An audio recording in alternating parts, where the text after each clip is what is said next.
Hi and hello watch fans, and welcome to another edition of The Real Time Show with me, your friendly neighbourhood watchmaker, Rob Nuds, and my co-host, Alon Ben Joseph, calling in all the way from Amsterdam. Today we are going to break down the first 31 or so lots of the 62 available lots of the Only Watch auction due to be held on November the 5th this year.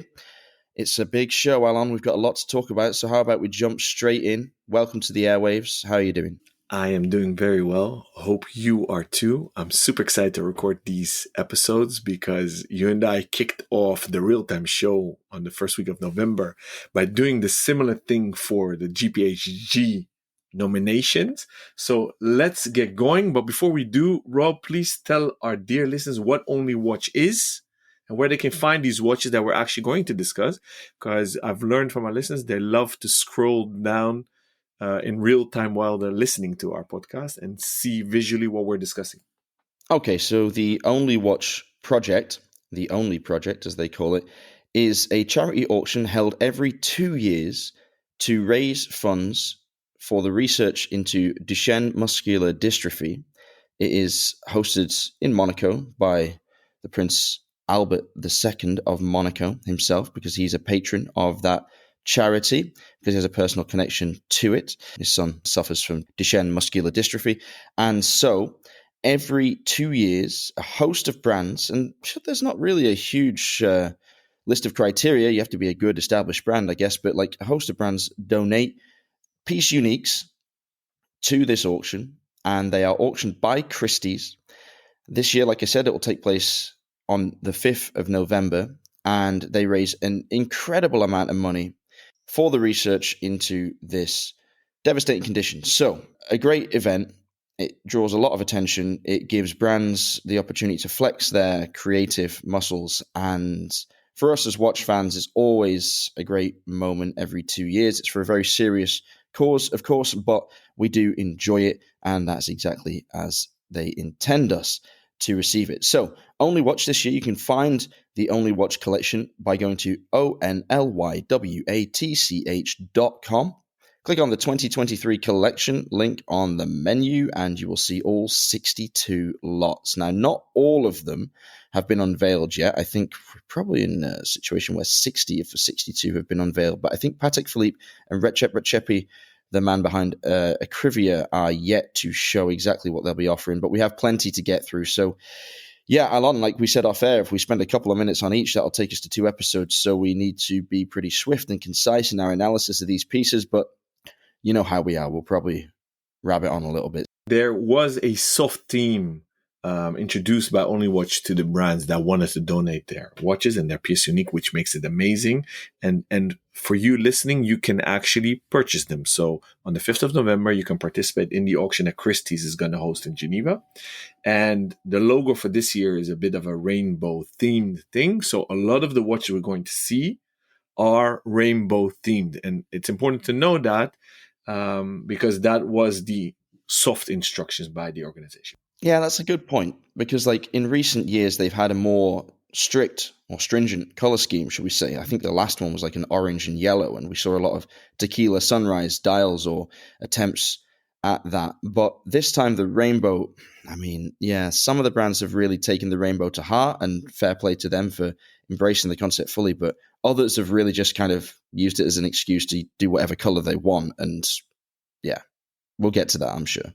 So lot number 1, Anderson Genève, a Jumping Hours Only watch 2023. It's a platinum watch with pink gold accents. The crown is pink gold. And then you'll see a black jade dial where on the 6 o'clock position, there is a sub-seconds dial, but it's not seconds, they're minutes. And then at the 12 o'clock position, you'll see a jumping hour function for just the hours. And then there are no seconds and there is no central axis at all. Rob, what do you think? Well, this follows one of Anderson Genève's most popular and I would say identifiable outlines. And it's a very nice watch. It's extremely sleek. It completely eschews the rainbow theme. It's very, very smart, very sophisticated. If you like the jumping hour complication with this sub-minute style, it's hard to say, isn't it? Sub-minute style. It just, you want to say a sub-seconds with a minute. function, but it's just a sub-minute style. Very strange, but it's beautiful. It is extremely refined. I see this as, okay, proportionally it's not a dress watch, but this is a kind of modern dress watch for me. This would be a really nice one to wear with a tuxedo. Just incredibly elegant. I can't say anything against it. It doesn't buy into the color scheme at all. In fact, it's the antithesis of it, but it's excellent execution of an existing concept. Congratulations, Anderson Genève. I don't know why you did the pink gold accents. Was not necessary. Either just do monochromatic theme, the date disc, or sorry, you see, I'm doing stuff on automatic pilot. I call it a sub-seconds dial, and I call it date disc because the jumping hour function looks like a date disc. The hour disc is according white. to you, according to you, this is a date and seconds watch. It does nothing else. It just shows the date. It shows the seconds. Oh my gosh, I need more coffee, guys. Sorry. But it shows that how much you do on automatic pilot and why you need explanation. But it's amazing because technically it could be you're wearing like a cheap steel watch with a date and a seconds and people think you're crazy, but it's an amazing piece. So the only criticism I can give is I would have drawn white on the black jade, and the logo is also in pink gold accents. I would have made that white as well. Or what I would have done is made a dial cut of several stones in a rainbow pattern and make it tutti frutti rainbow stuff. But I think we're spending too much time. Let's go to lot number 2, Rob. Okay, lot number 2 is the Angelus X Chateau. Angelus, as it's called. This is a typical Angelus chronograph in the modern style. It's an absolute beaut. I don't know if you've had many modern Angelus chronographs on your wrist. They are, of course, extremely different from the old Angelus chronographs. My friend Balázs at Fratello loves to collect the ones that we originally issued to the Hungarian Air Force. They are extremely beautiful classic vintage watches, but the modern ones are completely revamped, dragged straight up to date, and they are incredible on the wrist. I recently had Waco's Revolution special edition with the salmon dial, and oh my word, it wears supremely. The action on the pushes, as another Fratelli, Mike Stockton, would say, is absolutely on point. Beautiful watch to wear, beautiful watch to interact with. This is oh my God, it's 3 times Fratello. It's just like the Oris that Fratello did a special edition of a couple of years ago. It's the Oxblood dial with the rose gold case. It's special. Not my favorite execution of an Angelus. It's a little bit heavy, a little bit ornate, maybe, the color scheme. I feel that these watches benefit from a much icier approach, the blue and the platinum, or the salmon and the steel, or something along those lines. What do you make of this one? I do not love this iteration. I love Angelus. I have to admit, I've only had one on my wrist ever, and that was when I visited the Frédéric Constant Manufacturing Plan-les-Hôtes in Genève, because there are links to these companies, both to Arnold & Son, Angelus, Frédéric Constant, Alpina, because they're part of the Citizen group. I do love the modern ones. I can't wait to meet them during the Geneva Watches where you and I are going to visit them. But for this one, I find them a bit lazy. Sorry, guys, I have to say it. Why team up with another brand or team or a chateau for an only watch auction? Do something tutti frutti. So, in my humble opinion, a bit lazy. Okay, fair enough. It's supposedly inspired by a Bordeaux wine, hence the dial, but yeah, I suppose maybe you need to drink a few of those to put on a bid to win this one, because its estimate is between 50 and 60,000 francs. And we should mention that the estimate on the Anderson Genève is actually 40 to 50, which I know that's a lot of money for anyone, I guess. But that's pretty reasonable, because that's not a huge stretch beyond like the regular price for those pieces. And they're very limited, very hard to get. So that's a good price. I think the Angelus is a little bit steep, but it does have that nice rose gold case. And we have to say that the brands donate the watches, and Only Watch doesn't keep the money. So this is fully charity. So if you're considering bidding, you're doing a good deed. Yeah, if you have the money, obviously push the boat out. This is a good way to spend cash. I think it's helping people who are suffering from a very debilitating condition. So go ahead and let the money fly from your pocket. Next up, lot number 3, Armin Strom, Gravity Equal Force Only Watch 2023. Now, we recently paid lip service to Armstrong and their work with resonance complications. This does not have a resonance complication, but it does have an equal force mechanism, which is very interesting. It has a constant force transmission, which is supposed to moderate the power coming from the mainspring as it enters the regulating organ, or the escapement, in other words, so that you don't get a drop-off in power as your mainspring winds down, or unwinds, should we say, because oftentimes that results in the escapement limping a little bit, and your watch will normally gain as the power reserve dips. This one avoids that issue. Now, I have to say, aesthetically, this is not for me. So the green hour, minutes, and seconds dial off center to the left is a bit garish, and yeah, it doesn't hit me in the heart. How about you? It doesn't hit me in the heart either. As you said, we discussed Armstrong in depth on the previous episodes. I love Armstrong. I love almost everything they do. This is so atypical for them that I think it's actually cool. They did play up on the team because the green sapphire dial is apple green. It's almost neon, red logo, yellow, and then blue stitching in the strap. I would have considered maybe green stitching in the strap, but they literally went on the Tutti Frutti team. So I salute Armstrong. Okay, estimate 25 to 35k for this one. So it's realistically priced. I think that's a fair price for a piece unique from Armstrong. And if it hits that estimate, it'll have done well, I think. So let's move on. Number 4. Now, this is an interesting one. This is Artia. Now, we know Ivan Arpa, the man behind Artia, to be a very eccentric man when it comes to aesthetics. He has not disappointed us here with an incredible rainbow case made from faceted moissanite. Now, I believe that the majority of moissanite on Earth is lab-grown. Alon, you're the gem expert, but I mean, moissanite does occur naturally in very few sites. It's an extraterrestrial material that crash lands into Earth every so often, and it has many wonderful properties, including incredible fire, which is what we see on show here. So when the light catches faceted moissanite, it just bursts into color. And what we have is, well, a very, very unusual case. What do you make of it? Super cool. And this is where Artia comes to expression and where it belongs. And in the regular watch world, he's maybe the odd one out, or the brand is the odd one out. But here, he might win the prize for executing best on theme, because I've never seen a moissanite case. And indeed, moissanite used to be the fake diamond option. Today we have lab grown. But you're right. It occurs naturally and also synthetically. But wow, well done. It's maybe the nicest Artia I've ever seen. Yeah, that's a very, very good point, and I would agree with you. Now, recently, Artia has explored sapphire cases with some of its dive watches, and I actually have quite a lot of time for those. I'm quite keen on sapphire cases, actually, weirdly enough, and I'd like to find one that suited me. But this Artia, and Artia as a brand, is so hit and miss. You know, it's so experimental, so wild.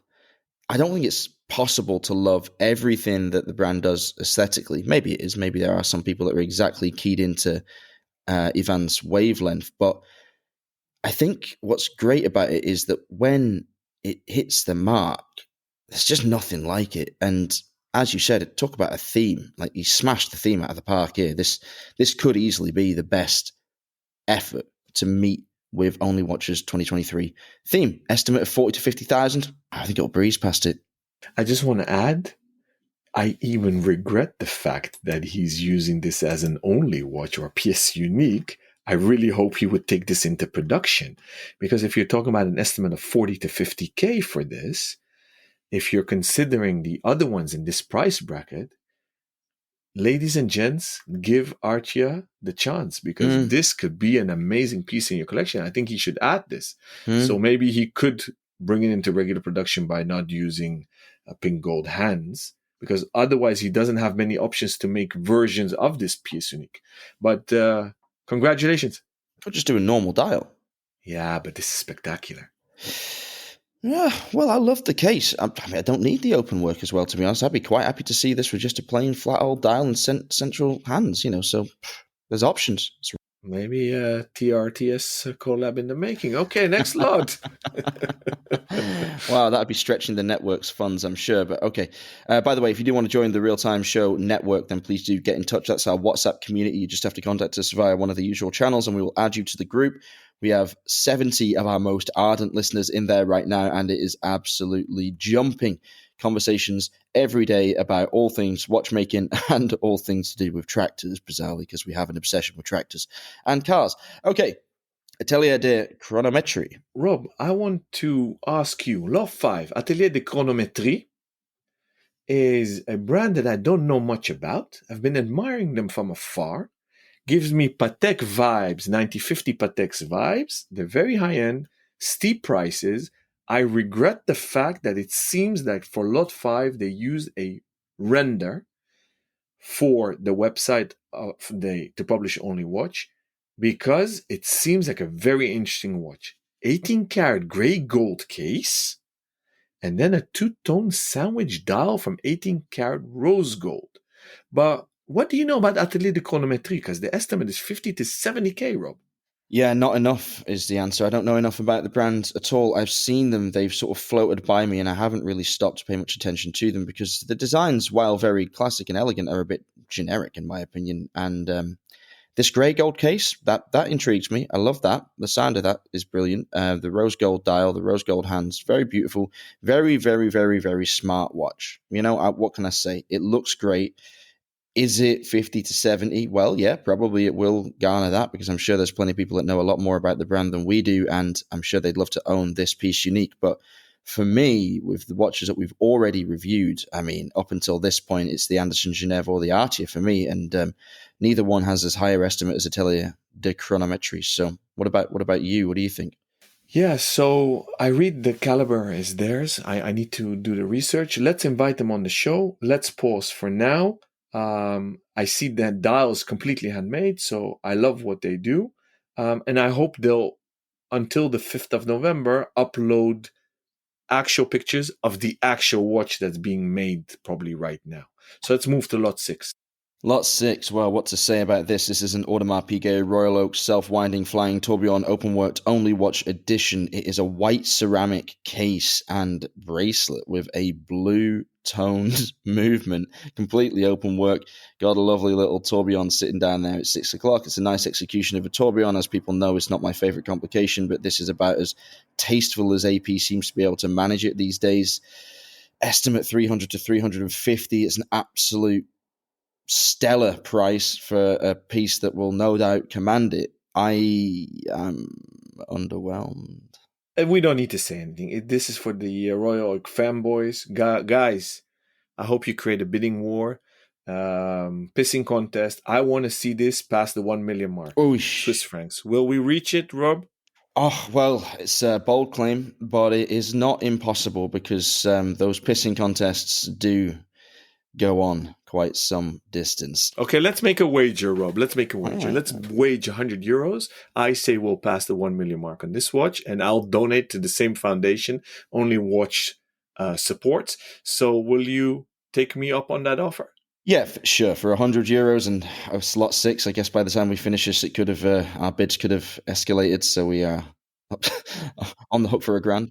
Hereby, guys, 6th of November, either Rob or I are donating 100 euros. We'll see. I'm very curious. And the million is without the fee, yeah? I don't know. I assume Christie's not going to charge a commission on this. I hope not. Oh, well. So, whatever. Million bid. So, hammered off at 1 million Swiss francs. Okay, let's go to the next lot. Number 7 is Baltic, the Baltic Experiments Premier Quantième Perpetuel. So this is a perpetual calendar, could you believe, from Baltic. And this isn't the only small brand that we've seen really push the boat out with its complications. As you know from our recent exclusive, actually, our release of the Furlan Marry QP the other day, we talked about that, the release of the very special Furlan Marry calendar, which we talked about on our episode of Andrea Furlan. is another small brand which has really stepped up its game for Only Watch especially. Now, what we have here is a 100% newly developed perpetual calendar run by the ultra-thin Vaucher 5401 micro rotor movement with a delicious purple degradé dial with a very mottled surface finish. Alon, interesting watch. I've heard some people say this is their favorite. How does it strike you? I am super impressed, super happy. Why? Baltic is a relatively new brand. They lay their roots of design also a bit in the 1950 Patek-ish vibe. So retro-inspired, affordable. They even use Chinese calibers. They're upgrading slowly, always keeping price in mind. I'm super happy that with this we get a glimpse into the future Baltic is where they either want to go or where they could go, or this is a business card that they say, hey guys, this is who we could be, but we still decide to stay affordable. I love Vaucher calibers. I love that they did purple, although it's not tutti frutti or rainbow, which is fine. Interesting Milanese mesh bracelet. The case seems slim. I salute it. It's not my favorite, but I'm very impressed, Baltic. Congrats, guys. Interesting is maybe the word for that mesh band. I'm not a huge fan of the way that it meets the lugs. I feel like it's been brushed to death, but it's a nice idea, at least. Maybe it looks a lot better in real life. No, but you know what they did? They aged it as if it's a 1950s Milanese Patek, Vacheron, Audemars Piguet bracelet, and they pushed down the links from the top, so it seems like it's worn. That's what it seems, because it dips a bit on the picture. I mean, I get it, but I don't agree with it. Like, it's fine. I understand the motivations and what they're trying to do with the aesthetic there, but for me, echoing something from the past can make all the sense in the world, unless the thing you're echoing is a bit shit. And yeah, for me, that's really the weak point of the watch. It's 9.8 millimeters thick, excluding the glass, so it is relatively slim, although 37 millimeters diameter means it will have a little bit of a top-heavy wearing experience. Lug-to-lug, 44 millimeters, relatively compact. Pretty good watch. You know what's interesting? Just to take a small tangent, Baltic, Furlan Marry, and even we're discussing the same in Arcanaut, like brands that have had great success at a certain price point are becoming ever more comfortable to develop these experimental arms of their company so they can try new things. Now, I was always against this, theoretically, from a branding perspective. I was like, you're better off starting a new brand that operates exclusively in a certain price point than you are stretching a brand. We've seen it before. I believe Zelos did it with really, really extravagant tourbillon that was about 12K in comparison to their normal offering, which was under 1,000. What do you make of brands trying to do this? Do you support it, or do you think that it's a bit misleading? I support it. I am all about experimenting and trying and trial error. So I think we live in times where everything is in flux and volatile and ever changing. So I'm for it. But you don't think that it presents a potential problem for the brand? For the brand, like what a brand is, what it does. Brand protection is so important. At least it was in the era that I grew up in. Like, the idea of stepping out of your lane, you've got to be clever with your PR to make it stick. And I mean, this is the perfect opportunity for a brand like Baltic or for a brand like Furlan Marry to do this. And I totally accept and respect that. But I'm talking about more like the Zelos phenomenon, I suppose, where brands are sort of, you can tell that they're feeling, you know what we could do if we really took the gloves off, and then they put it out there and you're like, well, yeah, okay, you've done that, but does anybody really want a 12 grand Zelos or a 30 grand Baltic or a 30 grand Furlan Marry? Is the brand name not attached to that price point too implicitly for it to be able to stretch itself? Very, very relevant and interesting question, which I want to dive into in another Q&A. What do you say? Let's keep the pace up.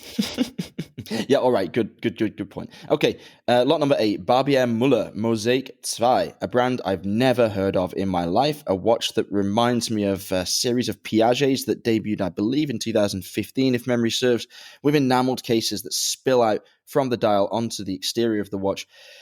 Quite beautiful, actually, as a piece of art, as a piece unique. I'm all for it. Yes, me too. I've never heard of them either. It has an FP Journe caliber, 1304 apparently, platinum case. It has a mosaic inlay on the sides and the dial. I salute it. I like it. I would not buy it. You can close the case back, which is also fully enameled, and then reveal that beautiful FP Journe movement. I mean, come on, this is a subtle flex. If you buy this watch, which is estimated at 150 to 250,000 francs, by the way, you are a serious baller. Now, it's not an aggressive watch, it's not a particularly masculine watch, but it is an incredibly beautiful piece, excellently executed, a peerless caliber. Yeah, good luck to them. I'm curious what the link is with FP Journe. This is something you and I need to explore on in a future episode. But let's go to lot 9. Lot 9 is Bell & Ross. Our friends Bell & Ross have released... Oh, come on, this is, next to Artia, easily the best execution for concept. This rainbow explosion. Again, outside of the case, we have this mosaic pattern. It looks like a rainbow has been frozen and then smashed into a million pieces on the floor. It's absolutely brilliant. What do you think? I love it. And you're completely right. Up until now, together with Altia, they win the prize on listening to the theme. They call it the Cyber Rainbow. It is indeed a bit cyberish. You beautifully said it as if it's thrown on the floor because they don't really look like pixels. So it's indeed a stained glass mosaic vibe. I love it. Kudos to Bell & Ross. Yeah, this is potentially a bargain, I guess. 45 to 55,000. It's a lot of money. Certainly a lot of money for a Bell & Ross. But if people love this concept, you're never going to get this kind of thing anywhere else. And I just think they've done an excellent job of bringing to life the theme. All right, next up, lot 10, Biver. Ooh, a Destro. Oh, Catharsis. How do you tell the time on this? You don't. It's a minute repeater. Carillon. Oh. So there is nothing to look at besides a beautiful meteorite, fluted bezeled meteorite moon, sun setting or rising, or moon rising or moon's setting in a beautiful ocean, a gemstone, Mark III, and guilloche dial. I love it. Yeah. I mean, he's done pretty well here. 500 to 700,000 francs is the estimate. It's got a bargain. Left-hand crown. It's got your charging mechanism there, the little lever on the right-hand side of the case, so you can easily operate it while wearing it on your left wrist. It's a stunner. Yeah, that's a candidate for $1 million as well.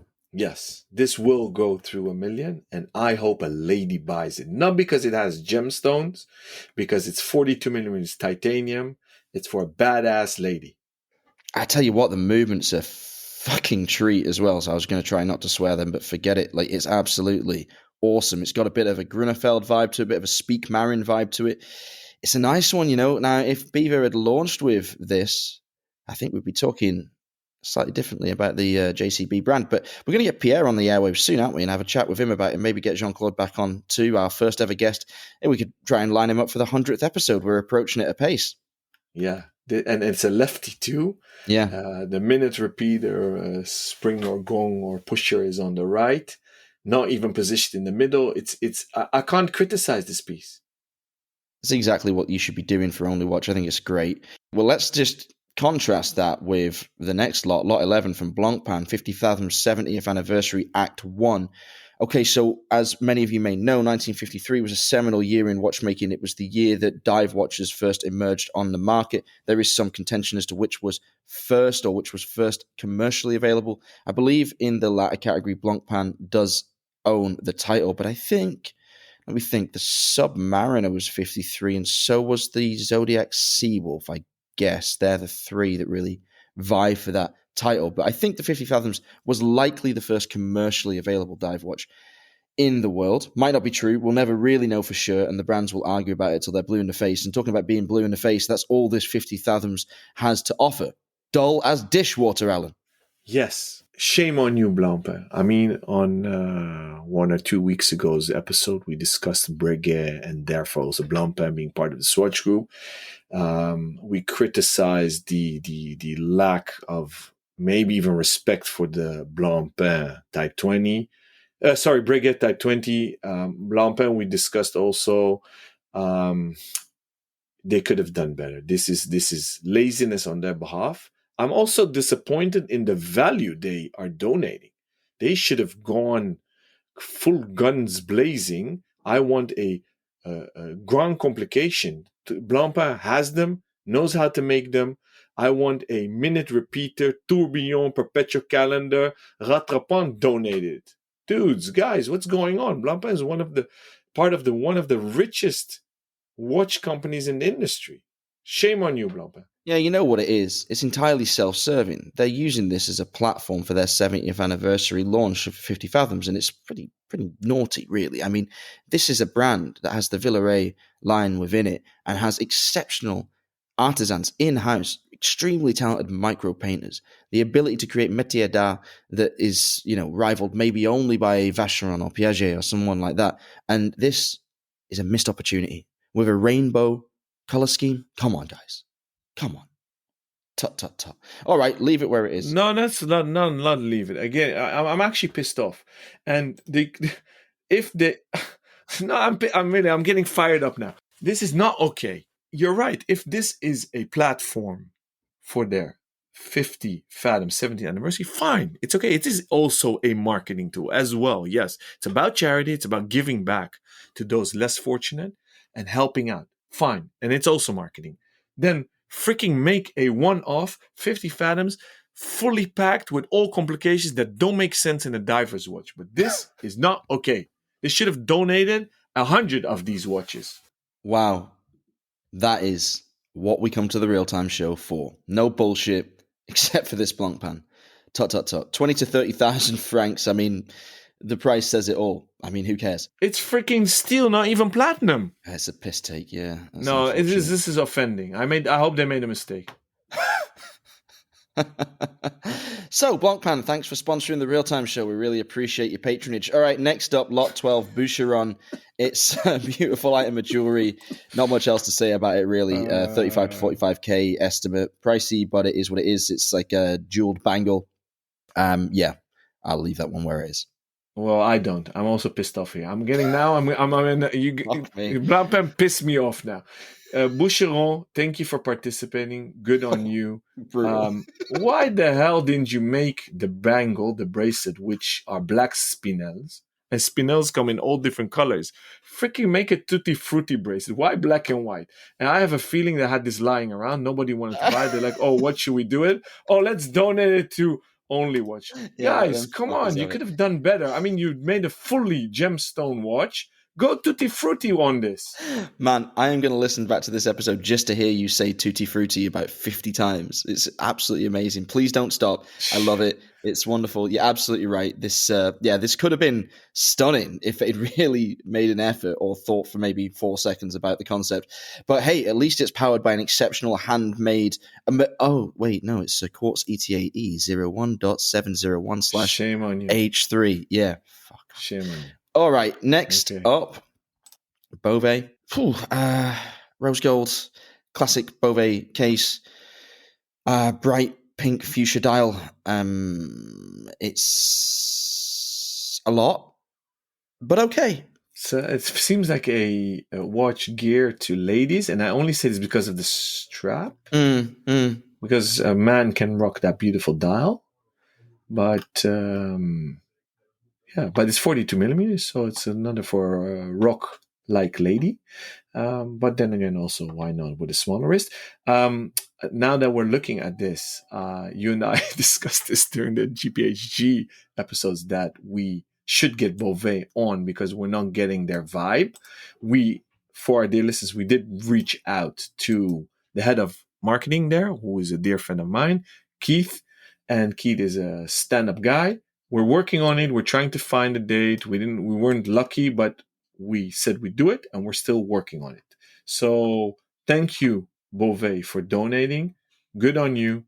You did something colorful. It's not completely rainbow. I kind of dig the dial, though. It's cool, this world timer. Is it world timer? Yeah, it's world timer. It's actually an interesting world timer. It is an interesting world timer, yeah. And it's got its place. So, okay, fair enough. Moving on. Breguet, lot 14. Now, this is cool. This is a Marine Horamundi 5555. And this has got one of those awesome complications that can shift from one time zone to another with a simple push of the pusher at 8 o'clock. It can remember your second time zone and it flips everything in a heartbeat. It's a garish style, but I'm really glad to see that Breguet decided to do something with the Marine line, which is, I think, a massively underrated proposition from that brand. What do you think? I don't want to talk about it. You don't want to talk about it? No, You hate it? It's yeah. I don't hate it, but Wow. again, this is the same analogy as for the Blancpain. It's not as bad as the Blancpain. Come on. No, yeah, but okay, Breguet, come on, Breguet is Tourbillon. Freaking donated Tourbillon or Grand Compilation. Come on, guys. Yeah. Shh. It's okay. Yeah, okay. Breathe. It's okay. Breathe. And breathe. Take a deep breath because the next lot will leave Breguet where it is. Estimate of 70 to 80,000. Totally reasonable for a Breguet, I guess. Lot 15. Oh, yeah. Do you want to do it or shall I do it? Yeah, I can do it. The shirt's coming off. Hallelujah. Hallelujah. Yes. Bulgari, the big boys, they have saved us. What an incredible watch. What an incredible watch. 40mm DLC treated titanium case with this incredible marble finish. Oh, God. It is the most Roman thing you could imagine from the most Roman brand. It is absolutely exceptional. It is, if not the best, at least in the top 3. Thank you to Fabrizio. Thank you to Antoine. Thank you to Jean-Christophe. Thank you to the whole brand. This is absolutely stunning. This is what we come here for. This is a classic. Do you agree? Yes. I saw this. I fell off my chair. I'm like, did they freaking make a watch really from marble? I'm like, can't be. It's too porous. But this is DLC treated titanium. I don't even know how they created these colors. It seems so real. I don't think this is a render. I think the watch is ready. And I don't have anything to add, Rob. I concur with you 100%. I salute you guys. This is molto non troppo. I am blown away.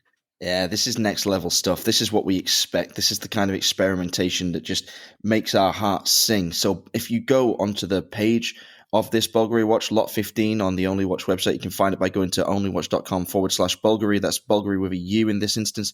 And scroll down, you can see some of the production photos. This watch does exist. They have gone ahead and made it. They haven't just sat on their hands and done a render and just hoped that it will sell. This is just exceptional watchmaking. It's creative. It's experimental. It is better than we could have hoped for. So kudos. With an estimate of 150 to 250,000 francs, I think it will breeze past it. I could imagine this getting into a low-down, dirty bidding war that sees this one get close to 6 figures. And why the hell not? 6? You mean 7 figures? But it won't reach the million, I guess. You're right, 7 figures. Yeah, but it won't reach the million, although they do deserve it, in my humble opinion. So the thing is, this is the kind of piece that I think really could take off and just annihilate its estimate because it's so special and there's absolutely no indication that Bulgari is going to bring this into the regular line. If you've got money and if you want it, you have to pay what you have to pay. And if you get even just 2 guys or 2 women going at each other because they want this watch for their wrist, I don't know. Watch this space, man. Watch this space. Okay, I'll do a bet. I'll put €100 on this getting to $1 million. So I have to take the opposite side against my will, because I really think they deserve it, Bulgari and this watch. But unfortunately, I don't think it will make it. And I hope I lose, so I'll have to pay the 100. And to all you Royal Oak fanboys, if you automatically were willing to put down $1 million for that white, blue, toyish tourbillon, think twice. Consider this one, guys. Or girls. Yeah, I mean, if they auction these in alphabetical order as well, that's something to consider. Because if they do it that way, everybody that loses out on the AP will still be in the game when the Bulgari rolls around. And that's going to be Well said. Good one. Yeah, that's a bidding strategy. Well done, Rob. Okay, lot 16, Carl F. Bucherer. I'll go then. And while you're thinking what to say, yeah. I have an opinion. Oh, okay. Carl F. Bucherer is an odd one. It's part of the retailer Bucherer, biggest Rolex deal in the world, I think. They have their own brand for quite some time. They're actually doing everything right. And I don't think the sales are there because I've never seen anybody wear one. We actually sold a few pre-owned and they sold. And now that I'm thinking about it, my friend Michael Friedberg, not the guy that works for AP, but the American lawyer who was the biggest IWC fan in the world, I think, and moderator for the IWC forum for quite some time, he got on the Karl F. Bucher bandwagon. He's a huge fan, and I understand why. And for only watch, I think they did a cool thing. So they blacked out the watch and then made the tourbillon case, suspension of the tourbillon, green. So they tried to play on the rainbow theme. I think it's rather cool. Estimate is steep, 6,200 Swiss franc K. But well tried. And imagine they did better than Brigham Blancpain. So again, shame on you, BMB. Yeah. I mean, this is an old brand. It's existed since 1888, and they've been quietly plugging away in the background. I recently wrote a review of one of their newer dress watches for Revolution, and I was amazed, actually, at the steel offering. They had a small collection. There was 4 watches released, 2 rose gold, 2 steel. The rose gold ones had either a silver dial or a tobacco sort of fumé sunburst dial, and the steel ones had a black and a silver dial option. The rose gold ones were around 20k, very expensive. I thought for that watch, it was very 1960s sort of Tissot C-Star style from the old days. And the steel ones, however, were 6k, which is an incredible value proposition for a brand like Karl F. Bucher. Incredibly made watches, really nicely finished. Lacks the brand cachet, of course, but for those that know, as your friend knows, they are really, really good. They are really good. And this is a forged carbon case, by the way. This isn't just a blacked out case. This is quite unusual for Karl F. Bucher. So I think the price is about right. I think that, the watches are generally around 40 for the Monero tourbillon. So yeah, I think this is fair. I think it'll get us lower end of the estimate. I can't see this one really breezing past 100k. But anyway, next up we have lot number 17, and this is another podium finisher for me. You might be surprised by this, but it's Chanel, the Mademoiselle J12 La Pause only watch, a pair of watches, a pair of classic J12s, one in white ceramic, one in black ceramic, both featuring an image of Coco Chanel on the dial in her classic sailor top and little captain's hat. It's extremely cute, it's beautiful, and I must say, I am going to put a bid on this one. I won't even make the lowest end of the estimate, which is 40 to 50,000 francs, but I'll stick a low ball of 20 on there in case anybody forgets to bid on the Chanel. What do you think of this? I think it's fun. It's cool. I was a bit confused because I thought I saw these watches already, or they made these. I call them Gerald Genta Mickey Mouse vibe watches. They're a tribute to Gerald Genta watches with Mickey Mouse. I think it's fun. The funny thing is it's almost Disney-esque, whereas Chanel is a rather serious brand. But I salute it. Yeah, I like it. So what you're referring to is the old Mademoiselle watch. There was one with Coco Chanel on the dial, but she was in a classic Chanel suit, the pink and black edged Jackie O style suit. So this is a different outfit, same idea, nothing hugely remarkable. But the Chanel J12 is a modern classic, in my opinion. I don't own one. I am quite keen to own one, actually. I don't know how much I'd wear it, but I just have a huge amount of respect for it. I love Chanel. I like the movements. I love this Coco graphic on the dial, and I don't need 2 of them, but I'm going to put a bid on for fun. I mean, obviously I won't win, but yeah, why not? If you win, Rob, would you rock it? Would you give it to your girlfriend? What would you do with this? Well, there's 2 of them, right? So there's a white and black. If I'm being totally honest, and I said this to my girlfriend because she's a huge fan of this watch as well, I would definitely rock it 100%. I think it's absolutely super cool, high fashion watch, piece unique. Yeah, I mean, I don't even know which one I would choose for myself, the black or the white. Probably the black would get more wrist time, but the white is very special. And it's one of the few all white watches I would consider wearing simply because it is a J12. Now, what I did say to her was I might really go for it and actually bid, somewhere around the estimate. and then just sell the other one just to pay for it. Because like once you get these piece uniques on your wrist, then they're basically priceless. Like okay, they have a top limit. Like nobody's going to pay crazy amounts for them. But at some point in 2 or 3 years, I regretted not buying the original Mademoiselle. Absolutely kicked myself, and I couldn't have bought one at the time if I'd wanted because it was so limited and it sold out immediately. But I just wish that I had one. If you have one of these, or if you have both of these, you're not going to be out of pocket if you want to move on from them. Let's put it that way. Next up, Chopin LUC 1860 only watch edition, and it's a lucent steel creation featuring a nice green toned gold dial. What do you think, Rob? Very smart. Chopard, especially the LUC lines, is massively underrated. Great watches, really well made, beautiful movements. I haven't seen this color dial anywhere other than the Breitling Premier chronograph. This sort of pistachio color, I'd call it. Really nice. Smart. 25 to 35,000. Really good price. If you can get it within that estimate, I think you'll be very satisfied. And yeah, wear it in good health.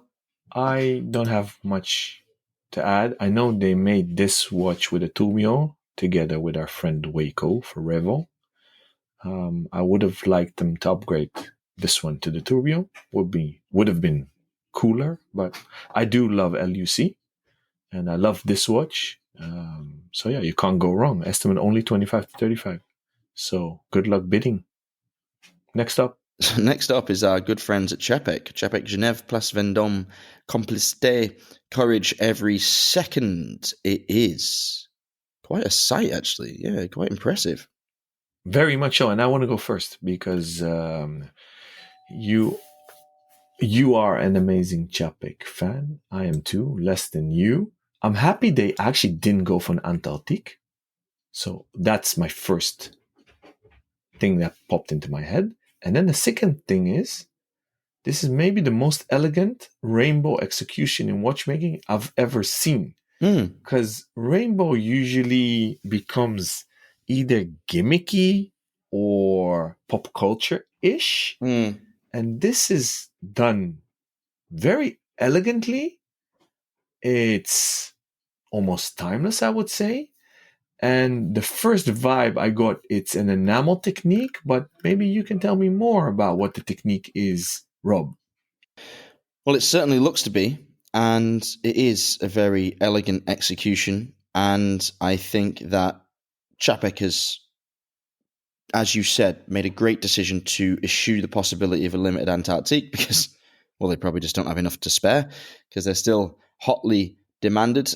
This is a really nice watch. I know from the TRTS network in the WhatsApp chat is very popular.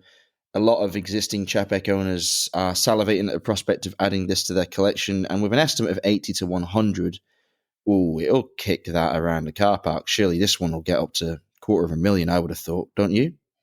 I think so. And what I find interesting, and for the geeks listening, this caliber is made together with Lederer, which is an interesting collab, I would say. It's not really a collab, but collaborative effort to produce this caliber, which I didn't know they did that with Chapek. So it inside out, holistically, it's interesting. Visually, it's interesting. It's a lot of bang for your buck because there's a lot going on the dial. Technically, visually, color-wise, it's an open-worked case, which gives it a contemporary look. If I had 100K now spare for watches, I would bid on this one. Fair enough, and a great testimony. Right, let's motor on through the next 10 pieces so that we can get to the end of this show in a reasonable amount of time, although it's definitely going to overrun. Sorry about that, listeners. Let us know if you're a fan of the longer shows when we talk about these things and get a little bit carried away, or if you'd like us to keep it short, or if you don't like these rundown lists at all, please just get in touch and let us know, and we'll do fewer of them in the future. Lot number 20, Day Bethune.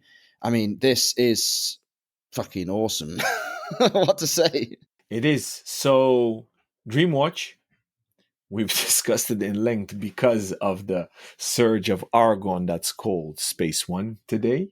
This particular Dreamwatch, which they made many versions of, This particular is called the DW5SP, is made from special iron ore found just a stone's throw away from the Bethune's manufacture.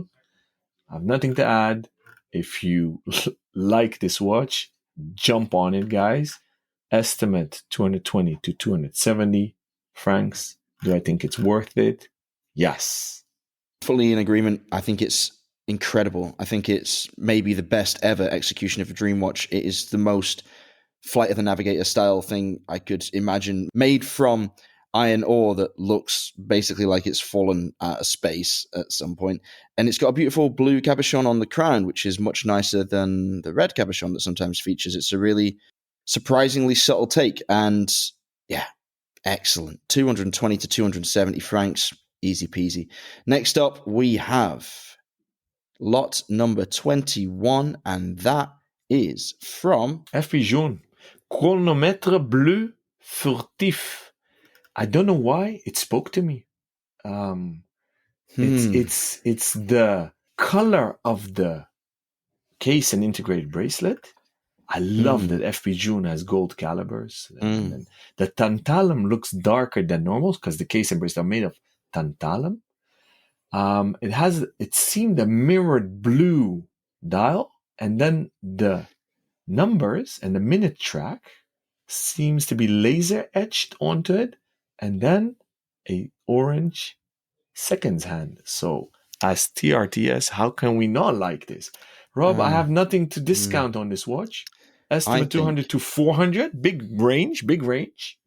This will also create a bidding war, I'm quite sure. This is disgusting. Leaf fit. Awesome. It's amazing. It's great. It's the most Rob Nuds watch going. It's got a tantalum case. I love tantalum. It's beautiful. It's vastly underused. The blue dial is cool as hell. The orange hand, that's a bit of me. As you know, I love to put orange on watches whenever I can, and you're a Dutchman, so speaks to you also. Great watch, superb movement, 18 karat rose gold movement. I mean, come on. And the moon phase on the back, I only see it now. I didn't even see that. That's cheeky. It's just top work. Really good. Very nice. More power to you. I hope you get past 500,000. I'm sure it will. I'm sure. For sure. And I'm reading now while I'm listening to you. It's Grand Feu and blue enamel. Indeed, laser engraved matte numerals and track. This is splendid. Sleek. It's fit. It's absolutely fit. Yeah. This is a head turner, you know. God, blimey. Right, I'd like to buy that a drink. All right, lot 22, Ferdinand Berthaud. Cocktail or beer? I think she's a cocktail drinker. This is one of my favorite brands, funnily enough. One of my least favorite watches in the lineup. I have to be fair. Don't like it. Don't like it? No, I don't like it. So funnily enough, I don't like bronze, but Ferdinand Berthaud used bronze. Doesn't seem like a fit. Strangely enough, it works. I don't know. It speaks to me. The alligator strap got a matte vintagey look. I don't know. It works. It seems modern, contemporary. I wouldn't buy it because I don't like bronze. But for me, the bronze is a fit. I think thematically, because Ferdinand Berthaud is known for their chronometers, the marine chronometers. That's what Berthaud himself was known for. So I can get on board with the bronze. But it's the open work dial. So my favorite Ferdinand Berthauds are the ones that have a very muted dial display, or the odd shaped ones that echo the original shape of the original chronometers.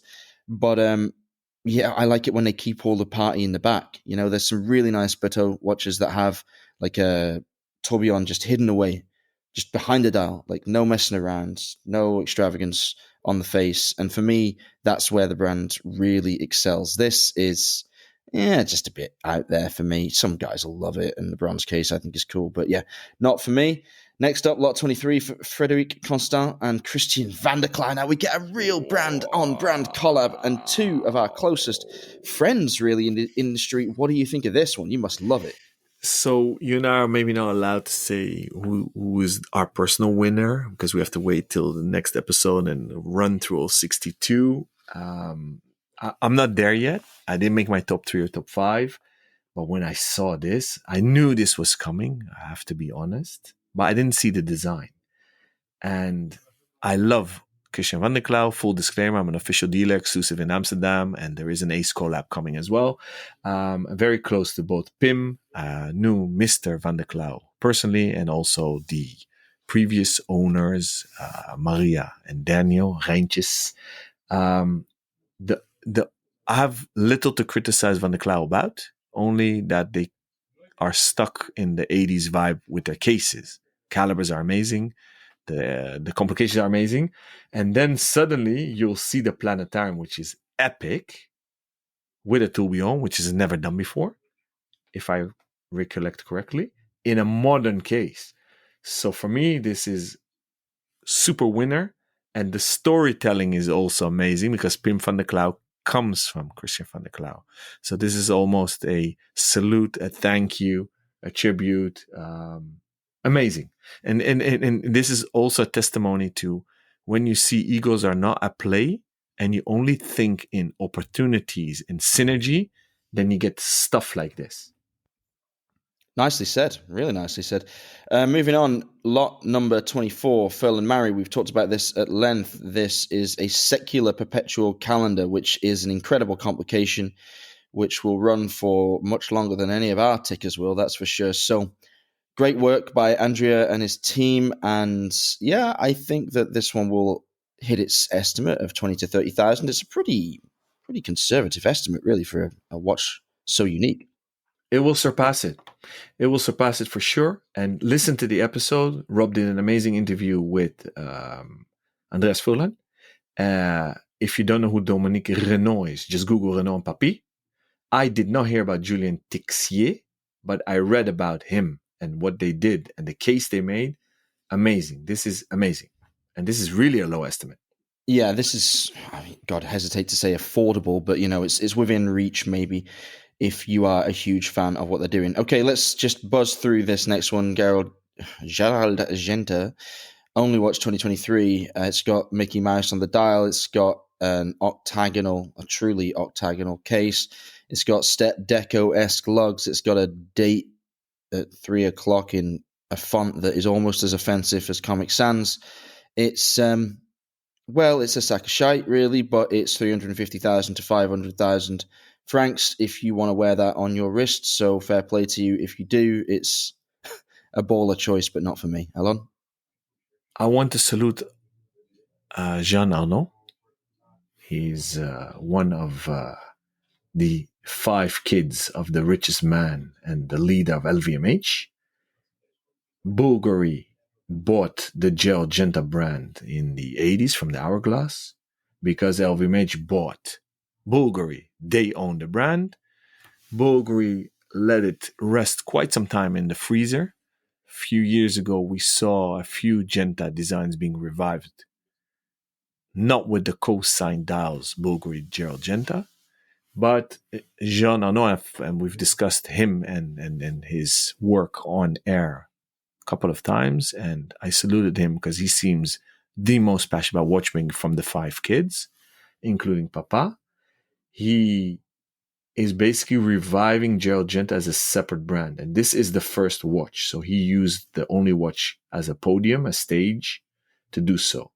The funny thing is, of all Gerald Genta's work, I think the watches he launched under his own brand were actually the least appealing.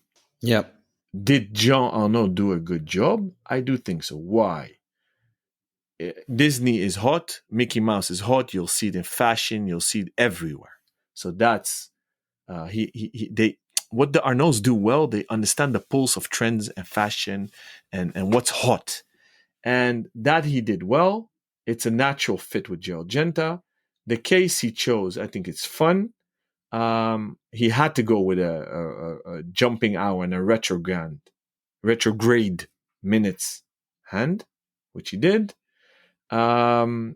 There's color there, so he listened to the theme of being tutti frutti, as you wanted me to repeat that word as much as possible. So a lot of colors going on. I am very curious, and I owe that answer, the written Gerald Genta logo, if that's really Genta's handwriting. I've never seen that signature on a watch ever before, but that could be my ignorance. I've never seen it either, and I would assume that it probably is, and that's very interesting. Yeah, it's, I guess, horologically notable because it does have a minute repeater, right? So it's like Genta's favorite bits all together, and that's interesting enough. But yeah, I mean, I just think it's like a toy, and it's like £500,000. So no. Yeah. Okay. Let's All move right. on. Yes. Let's Lot move on. 26, Gerard Perregaux. Poor blimey, I butchered that pronunciation. Don't know what's going on there. GP. Just not choked on my own tongue. 45 millimeters, 14.8 millimeters thick. I'm mentioning that because it's a big chunk of gold on your wrist. It's got the little symmetrical dial face that we expect from these kind of GPs. I'm not a huge fan. What do you think? I actually love this watch in, I believe the original version is either titanium or titanium black DLC. I love the concept of a constant force escapement, which I actually want to do a deep dive with you on in a regular Q&A session, and not now. I don't know. This one speaks less to me. I don't know. We shouldn't spend too much time on it. Let's move on.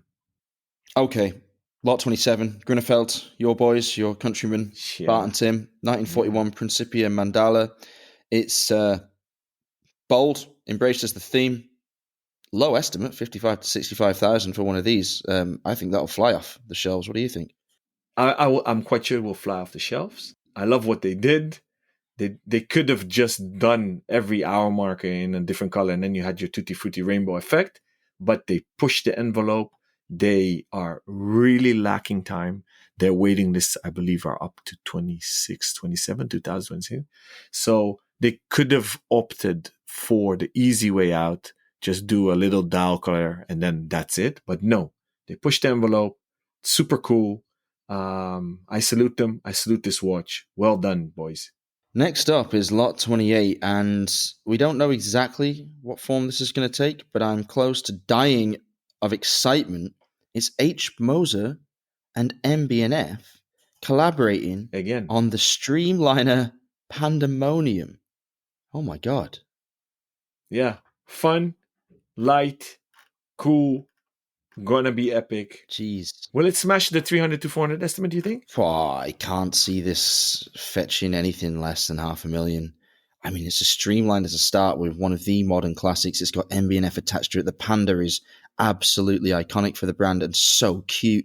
And the execution is just, you can bet your house on this being a success. So, yeah, and they're teasing us. So the dial in the description says aquamarine fumé dial with sunburst pattern. So this is going to be epic, yeah. Oh, it's going to be so nice. Oh my God. I hope Carl Cox or something buys it, a DJ. That would be cool. Superb stuff. Okay, Lot 29, Hermes. It's the one I can't pronounce. A Soleton Voyageur. Only watch. The Hermes Genie continues towards dreaming new horizons.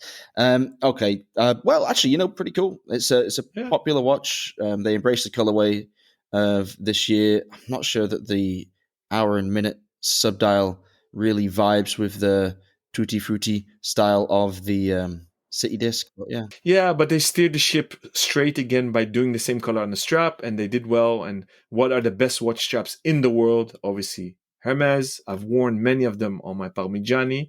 I actually put an Hermes Parmigiani strap on my Patek. Works sublimely. Well done. 30 to 40 estimate only. I think they deserve it. Well done, Hermes. Yeah, well done. We like this one. All right, let's end this episode on the next lot because 2 of the remaining 32 pieces are actually not revealed yet. That's Patek and Recepi, so we only have 30 more pieces to cover. This is Hublot, and it's the MP15 Takashi Murakami Tourbillon only watch. It's awesome. It's totally Hublot. It's a jewelry piece, and I love it. Fucking cool. And that's the end of the show. This is maybe the best Murakami watch ever. Yeah. This is Murakami. I mean, the other ones were the dials and you have the 3D and they're cool. The spinning ones, actually, they're all cool. Well done, Hublot. I mean, they thought out of the box. This is not a off-the-shelf case for Hublot, guys. No, I mean, this is a contender for the podium. Absolutely. In terms of taking the remit and executing well and forging a sensible collaboration, the result of which is entirely on brands, on both brands. Excellent example of how to collaborate and how to create a special piece. Obviously, it's a very special piece. It's not for everybody. It isn't your daily beat. It's a jewel. It's a jewel. And if they never ever make this case again, this is maybe the most wanted unique piece. Fantastic. All right, let's wrap it up there. So that's the end of the first part of our Only Watch discussion. We'll be back next week with the second part where we're going to run through lots 31 to 62. So please join us then. If you'd like to ask any questions, you can get in touch via the usual channels, either at Rob Nuds on Instagram, ROBNUDDS, or at Alon Ben Joseph, that's ALONBENJOSEPH, or you can contact us on our emails, either Rob or Alon at therealtime.show, or you can get in touch via the website on the contact form. That's www.therealtime.show. We'll be back next week. Until then, stay safe and keep on ticking.